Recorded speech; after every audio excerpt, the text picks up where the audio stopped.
We'll call the meeting to order. We'll start with our group and do introductions. I'm Courtney Johnson. I'm the mayor. I'm Joy McKnight. I'm on the City Council. Glenn Henry, City Council. Christy Mock, City Council. Lori Sayer, City Council. Chad Shell, Public Services Director. Brent Merrick, City Manager. Vicki Senzagen, City Clerk. Lisa Salzadam, Superintendent of Eastern Carver County Schools. Kaylee Haga, Communications Director for the district. I'm Ron Meyer. I'm the Director of Finance and Operations for the school district. Ryan Finke, Principal of Carver Elementary. Thank you for joining us tonight, all. You have the floor. Okay, well, I want to thank you all for the opportunity to come and share information, but also for the partnership and collaboration that we've had over the years. And we've come to share some very important information about a decision that will be in front of our community on November 2nd. That's coming up soon. And there are a few goals of our presentation this evening. We want to make sure that we're able to raise awareness on our upcoming referendum, but we want to make sure that you have the accurate information. That's critical for us tonight. We also want to explain what the operating levy is about, and also to let you know why it is needed and how it will help our schools remain strong. That's very important.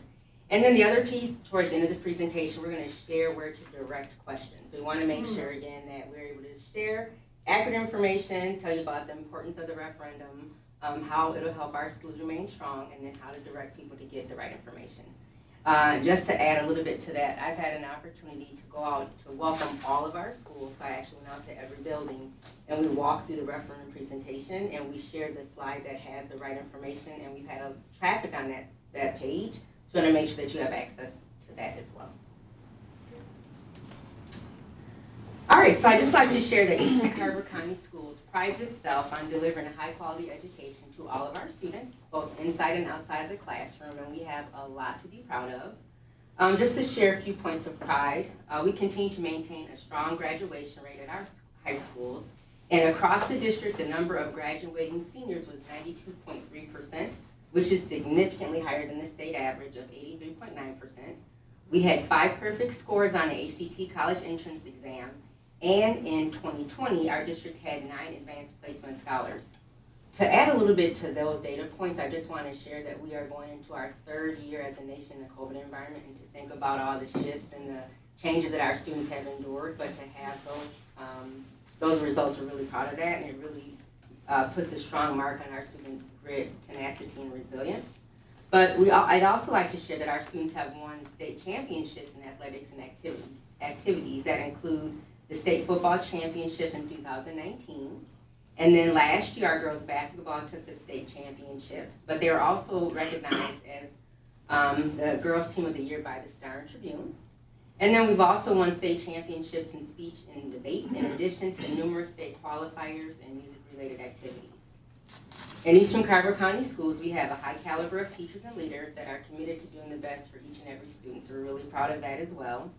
And I just want to share that we have much to be proud about our schools, and I'm sure that you do as well, but we can never talk too much about our schools. One thing that I did want to call attention to the last slide on the bottom right. So that's a picture of our athletes, student athletes, before they went out to compete in the state tournament and to win the championship. But the other thing I want to talk about is you look at those young female athletes, the thing to think about is we have parents that stand behind those students. We have teachers that have stood behind them in the community when they came back and said their thank you. The first thing that they said is, I want to thank the community for supporting us, and this is for our community. So that is certainly a point of pride that I wanted to point out. So we know that when schools are strong, our communities are strong. And our community has been recognized in a number of ways. Carver County has been ranked the healthiest and happiest county in the state. Our residents are highly educated, and we also have the fastest growing population in the state. Our community continues to invest in our schools, and our schools have invested in our community. And we have delivered on the community's investment in past referendums by building new facilities to support students in their academic and extracurricular activities. One thing to note, these are not just district resources, but community resources, and we are proud partners with the community, and we share these valuable resources. So we just had a conversation about the underpass at Carver Elementary and to see how that really increases safety for our students. So you'll hear me share in a little bit, but our students are our most precious resource. We want to make sure that we keep them safe, strong, and highly educated. We also have several local parks and green spaces that were designed as partnerships between our schools and the community. That includes the fields and playgrounds around Clover Ridge, Victoria, and Chanhassen Elementary Schools. Eastern Carver County Schools may be comprised of 4 cities, but we are one large community, and we want to make sure that we continue to stand behind our students and invest in them and making sure that they have a strong public education. Our communities care about our schools and value the connections between strong schools and strong communities, and that support is actually reflected in the community survey, which consistently shows that our residents and parents alike believe our students receive a high-quality education from great teachers. Survey results from a survey in April 2021 demonstrated that 94% of our parents agree the community receives a good value from its investment in our local schools. 89% rate the quality of Eastern Carver schools as excellent or good, and 91% trust our school board and district administration to do what is right for our students. These results also set us apart from other districts in the metro area because they're higher than average. Okay, so part of what makes our school strong and continues to maintain our partnerships with all of the communities that our school district is in is that our school district takes pride in being good stewards of the financial resources from our community. So we've been recognized by a number of state and national organizations for our budgeting practices. Since the 2017-18 fiscal year, we have received the Meritorious Budget Award from the Association of School Business Officials International. And something that we're really proud of is that we're actually only one of 3 school districts in the entire state of Minnesota that receives this honor. We've also received, since 2011, the Certificate of Excellence in Financial Reporting for our financial statements at the end of the year. And we've worked really hard to do responsible budget planning with our staff as well as our school board. Leading up to the 2019 referendum, our school district actually cut $10 million in the 10 years leading up to that referendum. We're grateful for our community support in passing the technology and the security levy, first in 2013 and then again in 2019. And this really allowed us to shift very quickly when the pandemic hit in March of 2020 to some of those different models that Superintendent Sales Adams discussed earlier. Along with our sound financial management, we also take pride in keeping as many dollars in the classroom as possible. And so this graphic illustrates how we spend our operating funds. You can see in the green on the left-hand side that our school district spends almost 72 cents of every dollar on direct instruction and instructional support, so dollars in the classroom. And then an additional 10 cents of every dollar. Is that breakdown of teacher salaries in instruction and instructional, or is that in administration up in the upper right? Yep, so teachers is in the 72 cents Okay. in the green. That's a good question. Another 10 cents of pupil support, again, dollars directly in the classroom and in supporting our students. So with that, 82 cents of every dollar is going directly in the classroom to support our students. Can you explain a little bit the difference between instructional support and pupil support? Yeah, so pupil support is going to be like our paraprofessionals and some of those additional supports in the classroom, where instruction and instructional support is actually licensed teachers in the classroom.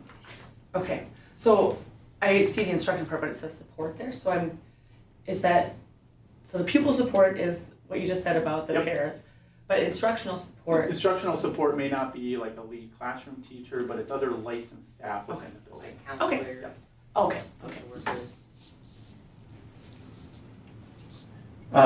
The other thing I just want to mention on this is, and I mentioned it a little bit earlier, that the district has went through significant cost containment over the 10 years leading up to the 2019 referendum, as well as some additional cuts after the 2019 referendum failure. Can you comment on that 82 cents compared to other school districts? Do other school districts publish it in that way? Yep, so all of that data is available on MDE, and I can certainly give some breakdown of some other of our comparable school districts. I do have a chart that shows how some of the different school districts that we compare ourselves Yeah. are funded, Yep. and I can certainly look at it. While MDE, the Department of Education, does give us some guidelines, it does vary a little bit from school district to school district on how they do report that out. But we can give you some comparison data with that. Okay, thanks. So even with our diligent effort at being responsible in our budgeting and keeping our costs low, there continue to be pressures that are put on our budget. So it's important to note that about 70% of our funding comes directly from the state of Minnesota. And the remaining 30% is a combination of a small percentage coming from the federal government and then local taxes, local taxpayers, as well as, again, a very small amount in interest and activity fees and some of those pieces. It's also important to note that the state funding, that again makes up about 70% of our total revenue, has not kept up with the rate of inflation over really the last 20 years or so. And so this graph here kind of showcases the gap between, had it kept up with the rate of inflation on that top dotted line, last year alone we would have had $7,070 per pupil, which works out to be about $5 million of additional revenue just last year alone. Instead of the bottom line, which is what the actual funding came in from the state, as you can see, per pupil at $6,567 last year alone. In addition to this, there are several mandates, federal mandates, that are not fully funded. And so those dollars come directly out of our general fund that we are required to spend each year on additional supports. So historically, if we look to the 2005 on that graph, did those two lines ever meet? I'd have to go back to the previous years before that. They've had some adjustments in how they funded schools in the state of Minnesota.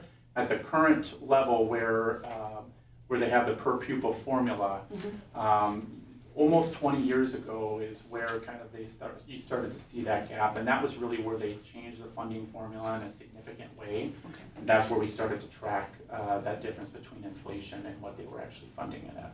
Okay. And then if we're looking at per pupil, how, again, I don't expect you to have this answer off the top of your head, but comparing to other school districts, is their per pupil funding similar to this? Is it less? Is it more? Obviously, regionally, it's going to be a little bit different around the state. But It's on the graph. So this is the basic formula, and so this is the same for all public school districts in the state. Sorry, I was reading this as the Carver County one, but it No, says that's Minnesota right on the top. Yeah. We will take a look at some differences in local funding for other school districts in a future slide that we'll get to. Thank you for helping me answer my own question. We're educators, so good luck. Yeah. So the past few years have challenged our school district in unprecedented and painful ways. And so those challenges have informed our school board, their decision to pursue an operating referendum this fall. So during those years leading up to our last referendum, the district and the school board did everything that they could to keep the cuts out of the classrooms. This effort was to ensure that we maintained our 5% fund balance policy, which is a school board policy that we need to maintain as a school district. So before we go any further, I want to just spend a little bit of time at going through what is a fund balance policy and why is this important in our conversation, because you're going to hear this over and over as we go through this presentation. So in its basic form, fund balance is the amount of financial resources which we calculate at the end of this year while we're doing our financial statements that are not obligated to any other area or project that theoretically the school district could utilize in the event of an unforeseen circumstance or financial challenge. Currently, our school board has a policy that we cannot go below 5% fund balance, or 5% of the expenditures that are budgeted in a particular year. So this would ensure that our school district could withstand any financial situation. And the best example that I've been able to give is a global pandemic that we are still in the midst of, and that has taken a significant toll on our budget. The failure of our operating referendum in 2019 resulted in significant budget cuts. So in addition to the $10 million that I talked about before leading up to the 2019 referendum, the school district cut an additional $9 million in just the last 2 years alone. And the amount that needed to be cut meant that our school district could no longer avoid substantial impacts to the classroom. So this resulted in the loss of valued staff across our school district, reduced opportunities for our students, and increased class sizes at the elementary level. And then COVID-19 hit us early last year, and it presented its own set of challenges. And while we're certainly grateful for the one-time federal resources that we did receive from the federal government, these funds were designated oftentimes to very specific things and couldn't be used to fill our revenue gaps that we had. Additionally, these funds were allocated to school districts based on, for the most part, the demographics of the school districts. Specifically, the level of financial need in a particular community. And so this created some pretty significant variances between school districts across the state and across the country. And unfortunately, Eastern Carver County Schools was at the low end of the dollars that we received in that federal funding. And so I actually did a presentation at our last school board meeting as it related to how we utilized our federal resources. And they really were geared specifically to trying to eliminate the impacts of COVID-19 and ensuring the health and safety and quality education for our students during that time. Revenue gaps like the unexpected enrollment loss that happened in the fall of 2020, last fall, really was not something that was isolated. Go ahead. What was the cause of it? Of the enrollment loss. It was really based on the COVID-19 and the fact that families made different decisions based on their own unique family situation, and the fact that we were under an executive order from the governor in terms of some of the requirements that we had to offer learning in different models. And so families made different choices based on their own kind of comfort level for health and safety of themselves and their families and their kids, but also things like childcare and some of those other components. Those are the kind of the anecdotal feedback that we received in terms of why they made other choices. We know that it wasn't isolated just to Eastern Carver. We know public school districts across the state and across the country lost enrollment over the last year through the global pandemic. We also know, as we look out in our communities and we see the growth happening, in particular here in Carver, there's a lot of growth continuing to happen. And so we do expect our enrollment to pick back up again, but it is going to take some time. We lost over 300 students last year because of COVID-19, and that does present financial challenges because of the fact that we're funded mostly from our enrollment. So despite all of that, our school district continues to deliver a strong academic experience in the classroom, as well as providing amazing opportunities for our students outside of the classroom. But without additional funding, we cannot ensure that we can continue to deliver on our commitment to our students and our families in the manner that they deserve and that all of us expect. So we want to continue to build on our past success while ensuring financial stability and growing our strong schools that are ready for our future challenges. So with all of that said, our school board has approved one question to be placed on the ballot this November 2nd to address the need for operating revenue. If approved, this 10-year levy would provide an increase in operating revenue of $550 per pupil, which equates to about $5.2 million in the first year.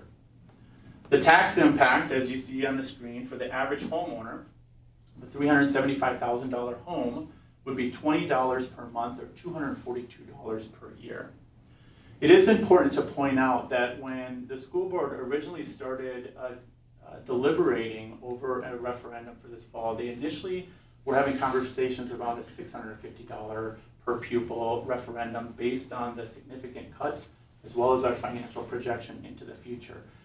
Thankfully, because of the additional revenue we received from the state of Minnesota at the end of the legislative session, so about the end of June, they were able to take a more measured approach at $550, really to ask for what we really need to be able to sustain a great quality of education in our school district. If approved, this operating levy would provide resources in 4 different categories for our school district. The first is that these resources would allow us to restore some of the most challenging reductions that occurred after the failure of the 2019 referendum. Things like lowering our class sizes at the elementary by 1.5 students, which was one that we raised class sizes after the failure of the 2019 referendum. What is that level currently at right now per child or per class? Yeah, it varies depending at the level. So there is a component that we can get you that information as well in terms of what that is at grade levels. Okay. These would also allow us to expand student voice and choice by adding virtual options for secondary students to access electives in our new 6-period day. So an example of this would be a 0 hour at the high school. And then it would allow us to roll back some of the increases, both to our athletics and our activities that, again, we had to implement after the failure of the 2019 referendum. Ron, can you tell me what does 0 hour mean? I will allow. So 0 hour would be an additional period that the students have. So they have 6 right now, so they can get an extra class, and it's usually a virtual class. So then it's an opportunity to earn an additional credit or to get a class that's more difficult to fit into their schedule. Outside of school hours? Mm-hmm. Okay. So for instance, my son is taking personal wellness as a sophomore online. Okay. And it's mostly self-directed, it's more like a college course, but then he doesn't have to use one of the 6 periods. He can fulfill that graduation requirement and still have more opportunities for electives in the actual course of the school day. Okay. So does that mean he would graduate early then? No. Well, that's what I'm saying, if you're taking an extra elective, then what's the push for that? Yeah, so Because- typically it's in our situation, it opens up opportunities in particular for students that want to take things like music, whether it be choir and band, or a language in addition to some of the other graduation requirements. Because we went from 7-period day down to 6-period day, there's less opportunities to get some of those graduation requirements. And so some of that means that there's less opportunities for things like music and languages. And so a 0 hour would just give one more opportunity to get some of those graduation requirements to open up some flexibility for those students that want to be in, say, a band and a choir and a foreign language. How would you do band virtually? No, You the don't. idea is that you are able to take a class online that you can do in that environment, and that allows you space to have that elective band in your regular schedule. Okay. So if Got it. personal wellness Got it. was scheduled at the band Yeah. time, you could take the personal wellness to 0 hour and then still do a band. Okay, that makes sense. The second area that these resources would allow us to do is to sustain some of the investments that we were able to make in supporting our students in new and innovative ways during the global pandemic. So things like targeted services, academic interventions, supporting our accelerated learners as some examples. These additional funds would also allow us to protect our current level of services and supports for our students by preventing future cuts, specifically to programs and services like 5th grade band, gifted and talented programming, more increased class sizes both at the elementary level, which was one of the repercussions of the 2019 referendum, and also we'd have to look at the secondary level as well. And then also increase walk zones, transportation walk zones. So right now we do bus students inside the state required areas, 2-mile area, and we would likely have to reduce some of the services that we provide for our families for transportation. Finally, approval of the operating levy would allow us to invest. First, to develop a healthy and a sustainable reserve to ensure that we have the resources necessary to protect our classroom for cuts if unforeseen financial circumstances happen in the future. And these funds would also allow us to invest in the future of our school district. So we're currently going through a strategic planning process in our school district, and this will lay out our priorities for the district in the future. And so these funds will ensure that we're able to realize these priorities that will be formulated through a pretty extensive community engagement process, really bringing in the voice of our students and our parents and our community. So while it's important for our community to understand how we will use these funds, it's equally important for our community to understand what happens if the operating levy is not successful. And so, as I mentioned earlier, while we're certainly grateful for the additional funds that we receive from the state at the end of the legislative session. Unfortunately, it doesn't change the financial outlook of our long-term financial outlook. So what it would allow us to do, as I mentioned earlier, is instead of asking for that $650 per pupil, it allowed us to go at that $550, really asking for what we really need. And even with our most recent financial projection, we are still looking at dropping below that fund balance policy that our school board has in about 3 years. So with that, without a successful referendum, we will be looking at budget cuts in our future years, even before that time, to make sure that the cuts don't all come in 1 year. And while we can't say for certain what the cuts actually are, the list that I mentioned in the last slide will really kind of be the starting point for us. So again, looking at 5th grade band, looking at our gifted and talented services, looking at increased class sizes at the elementary and the secondary level, and then those transportation walk zones would be some of those pieces that we'd be looking at. And finally, given all of that, and again, that long-term financial projection, it would be necessary for us to come back to our community again in a future election cycle to ask for that additional funding. So while every school district's financial situation does vary, it's important for our community to understand how other communities support their public schools. We have historically benchmarked ourselves against 13 other schools that you see there on the screen. And these are school districts that are similar in size and demographic makeup to our school district.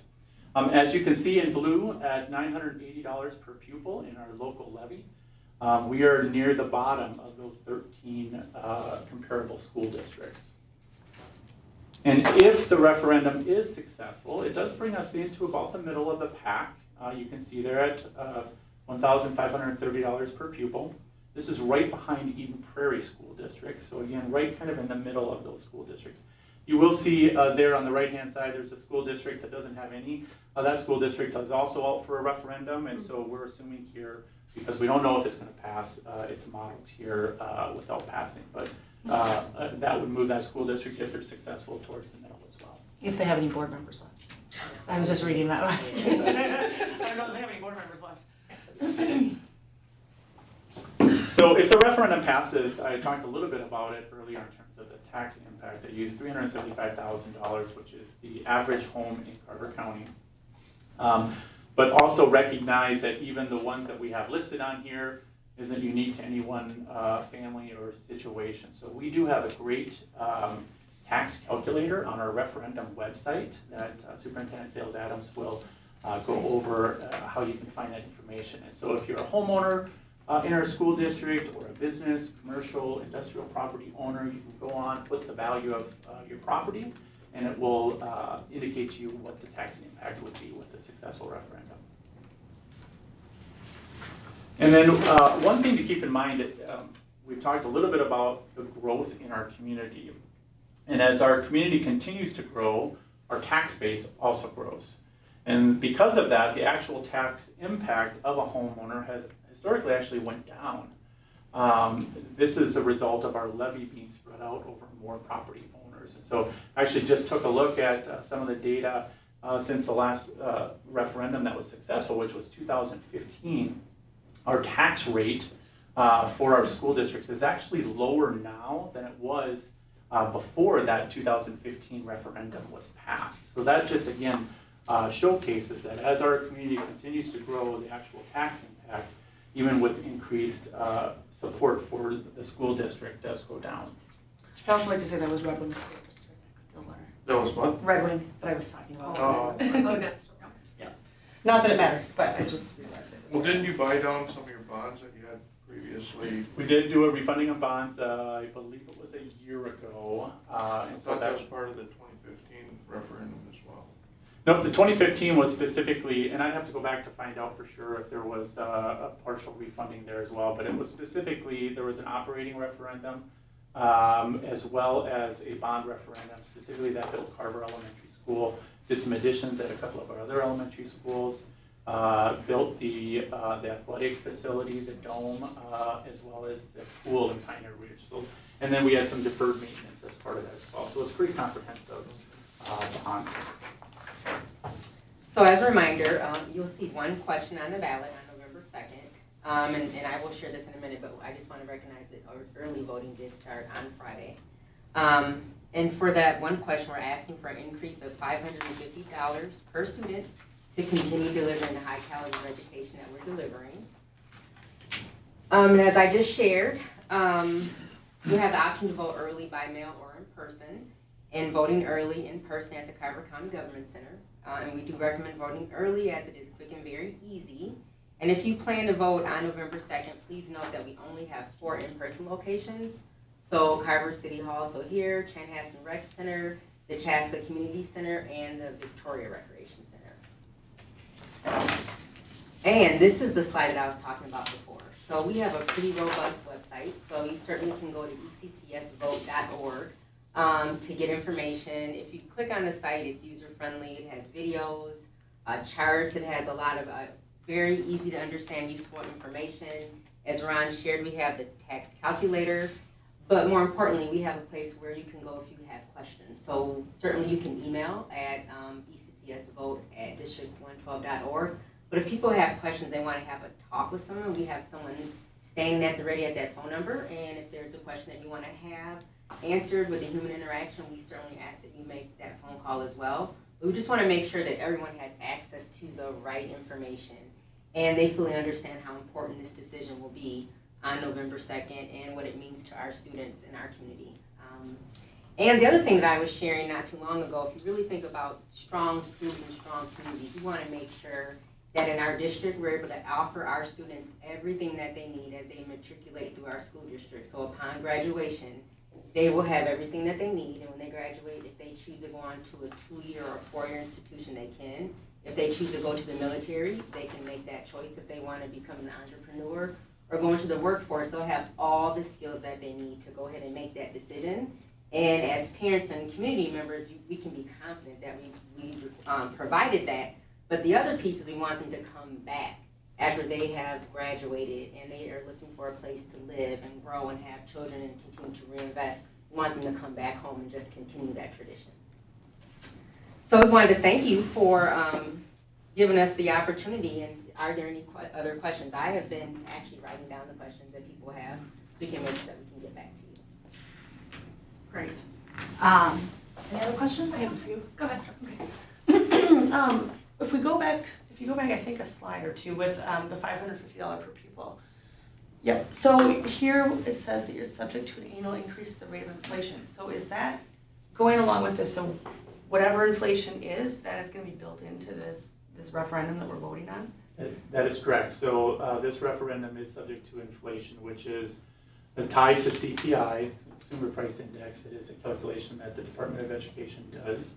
And so this part of the levy, the $550, would be subject to inflation. So was that something that in the last referendum was included also?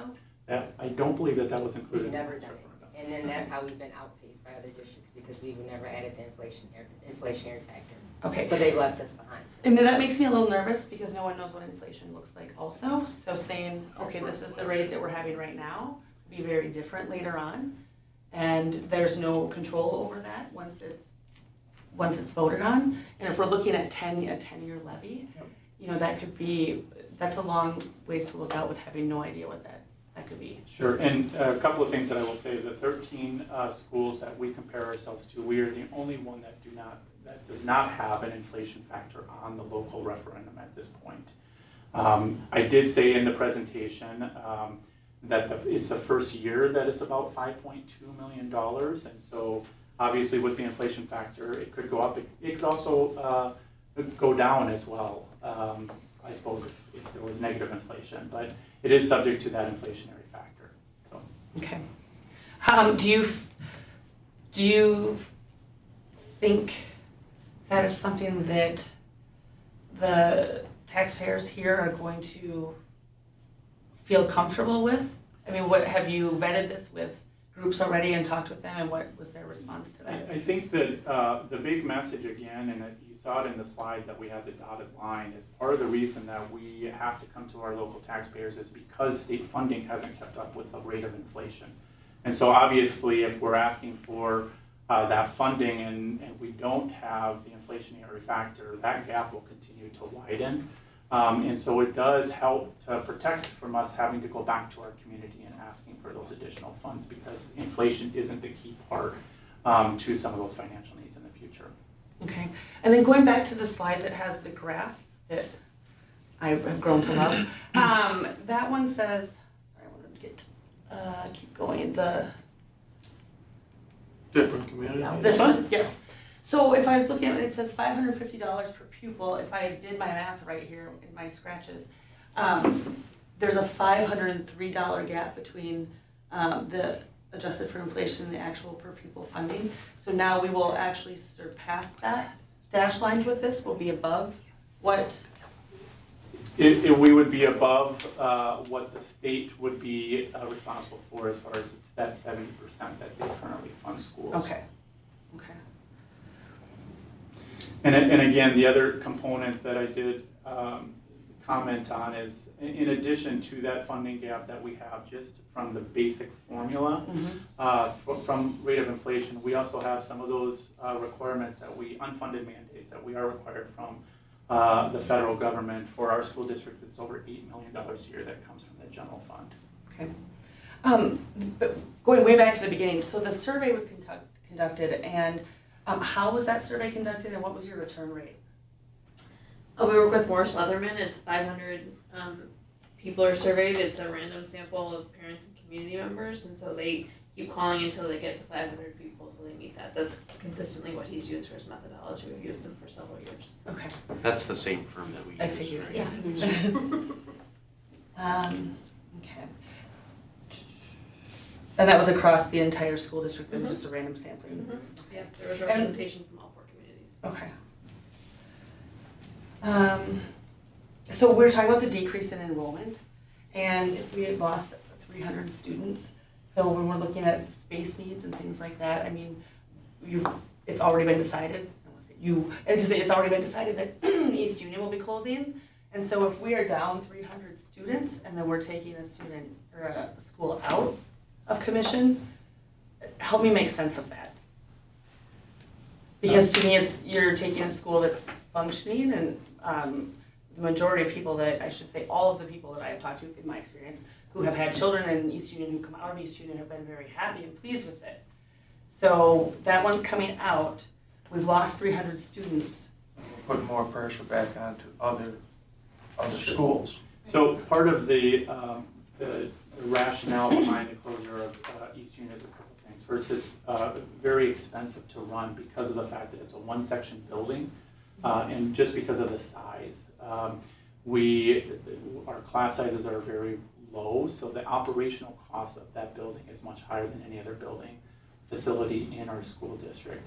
The second component is that the deferred maintenance needs of that particular building are higher than kind of that threshold in terms of when you do deferred maintenance and when you no longer continue to operate a building. And so we would either have to invest significant amounts of dollars just to get it up to where it needs to be from a deferred maintenance perspective.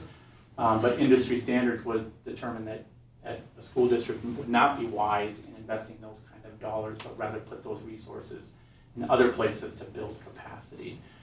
So that's why, as part of our budget conversation, really trying to be good stewards of our dollars, that's what kind of went into this decision as it relates to East Union. Okay. So when we say per capita, though, that school currently is under capacity, correct? Yes. It is under capacity. Do you like what percent that would be under capacity? 75, 80? I have some numbers here. I just want to add before I answer that Sure. one. Just with the 300 students in enrollment, it's not just at the elementary level, that's spread across the district. Okay. So that's just something to note. And then also, prior to COVID, after we lost the referendum, we had to increase class size. Mhm. So some of our classes were bigger too, because we had more students in the class.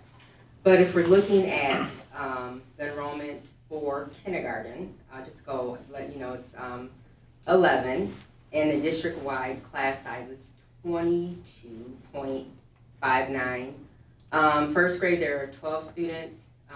The district class size average is about 25. Second grade is 21 students. the class size average is 26. Third grade, it's 14. Class size average is 25. Fourth grade, there are 21 students. That class size average is 28. And then fifth grade, there are 26 students, and that class size average, it's a little closer, but that's 28. So if we look at the overall enrollment for the building, it's 105 students. So it is low. And what's considered capacity there, do you know? It's 250?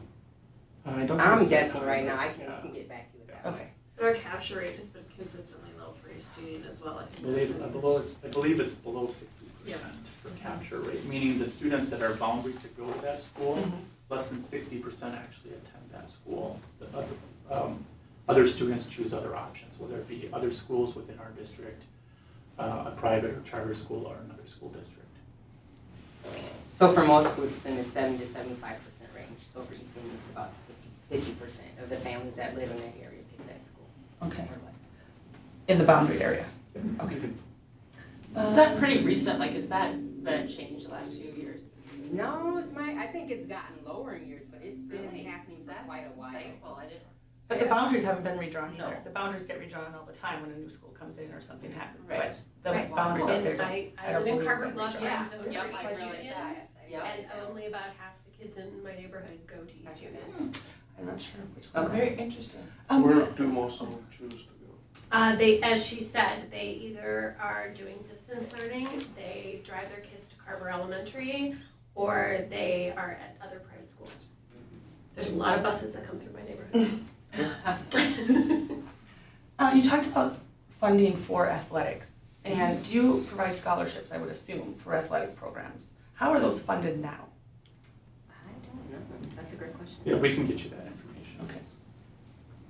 You're talking about the scholarships, how they're funded? Well, like 'cause athletic you have fees. Is that for, like, athletic fees. uniform? Yeah, Fees. that Yep. kind of stuff. To participate.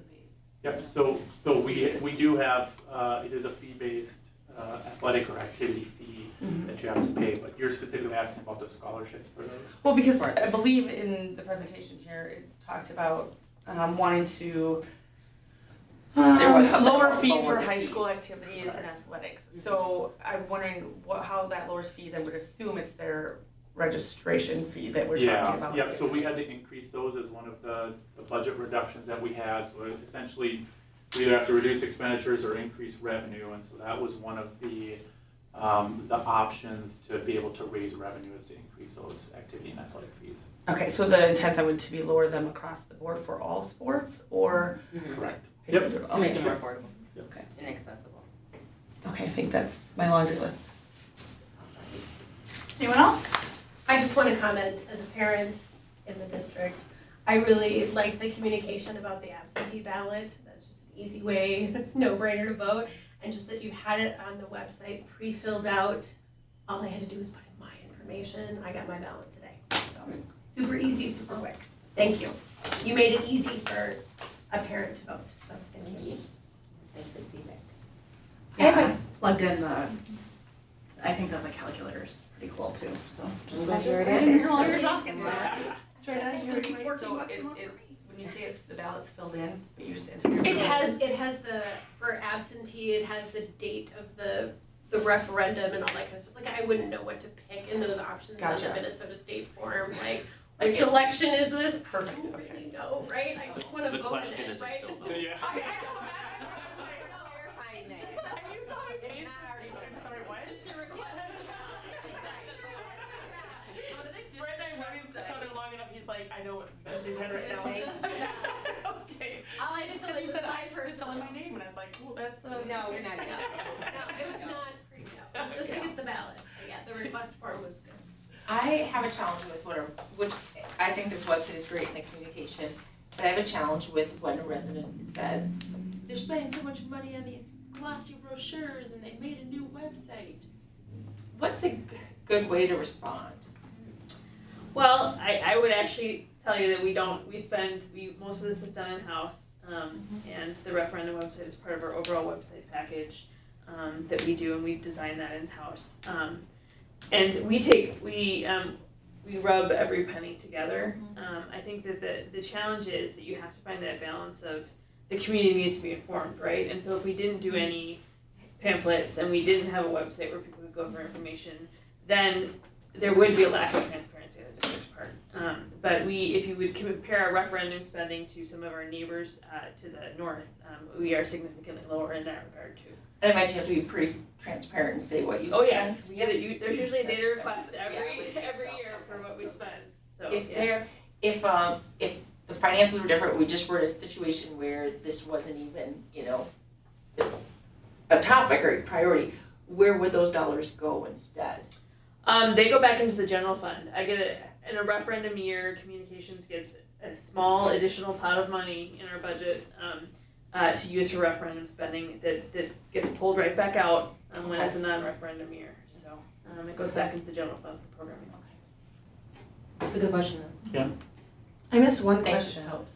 How many staff did you lose after the referendum in 2019? It's a great question. We can try to nail that down with our HR director to find out the exact amount, because obviously, based on the amount that we cut or reduced, we also had retirements in there, folks that decided to leave on their own. So that helped to insulate some of the people that actually got cut because of the failed referendum. But we can get you some of that data. Okay, that would be great to know. how many I were feel cut. like I got some of that in one of the newsletters, kind of thing, like a Yeah. summary of kind of what happened, right? What have we done and what actually happened, and We did that. it was. It was significant. It wasn't. I It was- was I upwards was of surprised. 50 teachers. How But many administration? that includes the folks that retired and things like that. So we'd have to just kind of pull out the ones that left specifically because of budget cuts. And like what percentage of your teaching staff would that be, if you want to come back with that too? Just the number that was lost, what that percentage looks Yeah. like. I'm sorry, Glenn, you were saying. Oh, I was just gonna comment, it was 50 plus teachers. How many administrators also got cut? Yeah, that's a great I'd like to question. know that number One of the in things that percentage. I talked about is the $10 million that we cut up until 2019. And again, many of those cuts were really looking at trying to protect the classroom as much as possible. So there was a lot of cuts done at the administrative level, even leading up to 2019. If you look at our administrative costs, it's something that the school board talks about often. Compared to our comparable districts and our neighboring districts, they're significantly lower already than some of those neighboring districts. And at the same time, everything's on the table when we go into budget cutting mode. And so we can get you some of that information too about where some of those cuts were at outside of the classroom. I've worked in 3 other districts. This is my 3rd one in Minnesota, and we are very lean on administrators in this district. So it's my understanding, as Ron said, we have cut quite a while ago. We continue to do the cost containments with administrators, but what happened with the loss of the referendum, that was so significant, it finally made it to the classroom.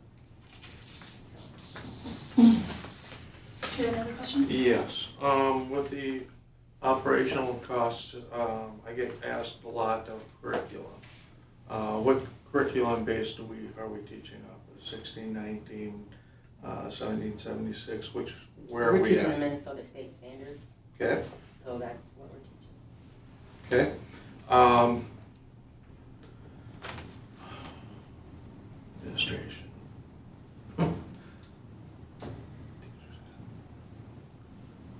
I might have some more questions, but thank you, Christy, for bringing up East Union. Yeah, I went there. Class sizes, when class sizes get held back, I mean, you rattled off the K through 5 class sizes and the percentages. How, is that consistent throughout the district, or is that consistent within like other school districts?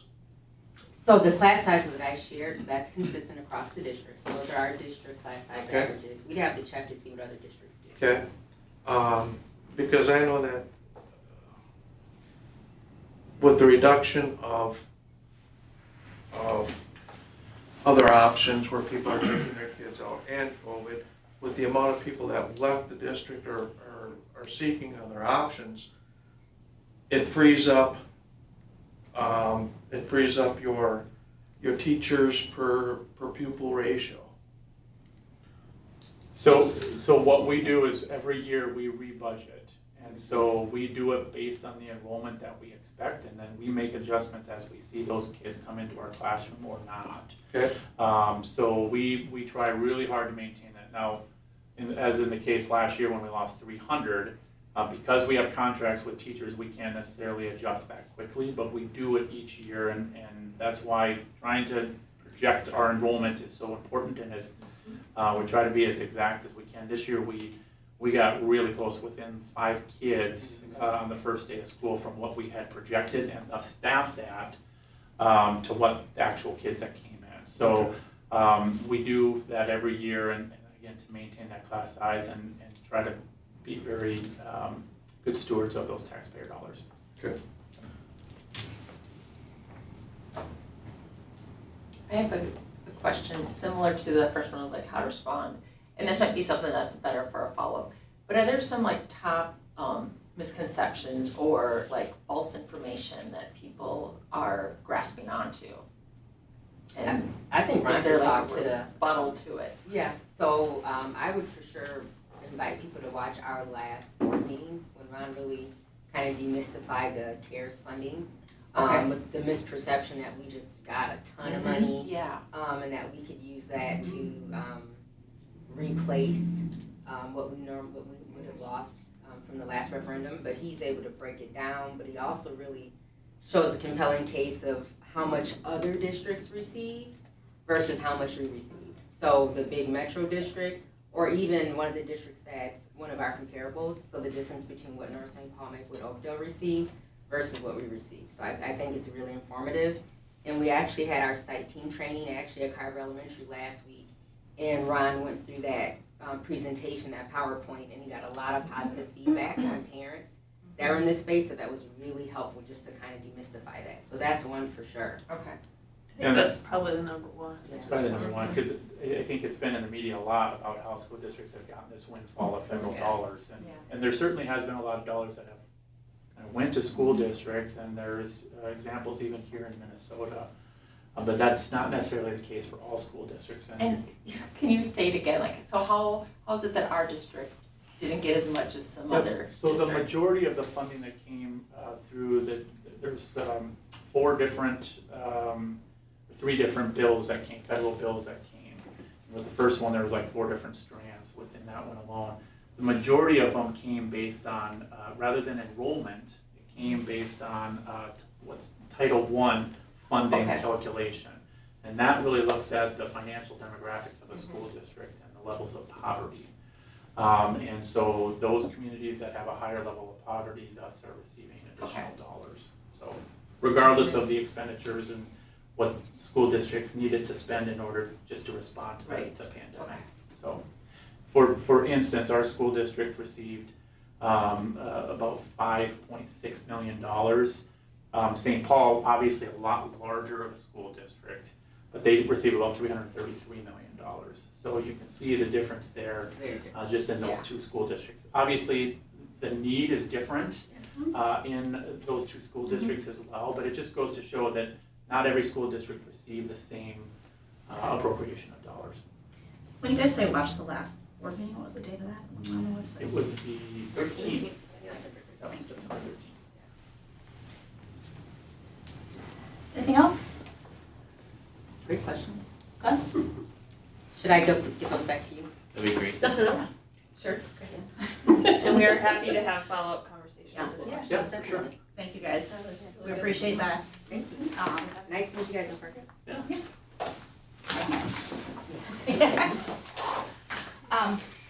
Thank you.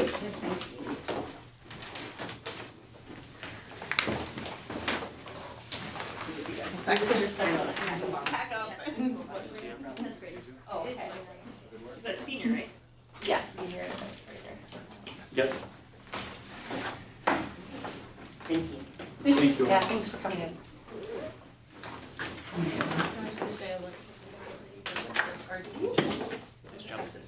Clone Academy, big. When are you going to this year? What's the report? All right, Or the media. moving on to city manager's report. Nothing? Nothing to report tonight. Okay, council requests. I wish I had a bunch, we had a nice chunk of time. The only thing that I have as I was going through the packet, I'm wondering if we can get, when we get the Carver Square, or Carver Station updates, can we start seeing prime numbers broken down in the same kind of grid that we see the Carver Sure. Station numbers? I'd like to see that historical view. We'd probably, since the grant is its own thing, we'd probably just maybe add a prime report. Is that what you're? Yeah, that'd be great. My hypothesis is that as the Southwest Transit numbers aren't awesome, that Prime may continue to be Sure. utilized a little bit more, and I think that that'll be useful That's their vote. in whatever we figured out, 5 years or whenever we've got to figure out what the future of transit looks like. So I think it might be good to start seeing that now. So That's a Will good do. request. that's it from me. If there's nothing else, I would entertain a motion to adjourn. Make a So- motion to adjourn. Second? We got a motion by Councilmember McKnight and a second by Councilmember Henry. All those in favor say aye. Aye. Opposed? Motion carries. All right. We have a